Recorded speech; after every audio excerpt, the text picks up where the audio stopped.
Bloody Mary. She lived deep in the forest in a tiny cottage and sold herbal remedies for a living. Folks living in the town nearby called her Bloody Mary, and said she was a witch. None dared cross the old crone for fear that their cows would go dry, their food stores rot away before winter, their children take sick of fever, or any number of terrible things that an angry witch could do to her neighbors. Then the little girls in the village began to disappear, one by one. No one could find out where they had gone. Grief-stricken families searched the woods, the local buildings, and all the houses and barns, but there was no sign of the missing girls. A few brave souls even went to Bloody Mary's home in the woods to see if the witch had taken the girls, but she denied any knowledge of the disappearances. Still, it was noted that her haggard appearance had changed. She looked younger, more attractive. The neighbors were suspicious, but they could find no proof that the witch had taken their young ones. Then came the night when the daughter of the miller rose from her bed and walked outside, following an enchanted sound no one else could hear. The miller's wife had a toothache and was sitting up in the kitchen treating the tooth with an herbal remedy when her daughter left the house. She screamed for her husband and followed the girl out of the door. The miller came running in his nightshirt.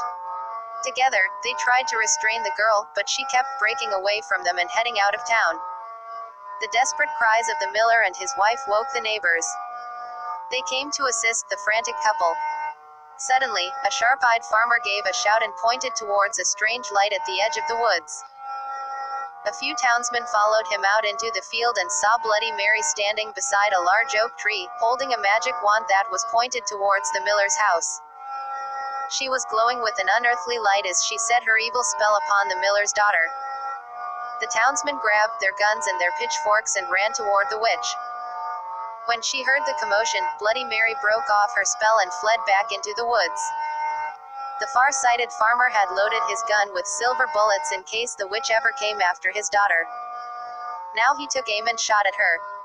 The bullet hit Bloody Mary in the hip and she fell to the ground. The angry townsmen leapt upon her and carried her back into the field, where they built a huge bonfire and burned her at the stake. As she burned, Bloody Mary screamed a curse at the villagers. If anyone mentioned her name aloud before a mirror, she would send her spirit to revenge herself upon them for her terrible death. When she was dead, the villagers went to the house in the wood and found the unmarked graves of the little girls the evil witch had murdered. She had used their blood to make her young again. From that day to this, anyone foolish enough to chant Bloody Mary's name 3 times before a darkened mirror will summon the vengeful spirit of the witch. It is said that she will tear their bodies to pieces and rip their souls from their mutilated bodies.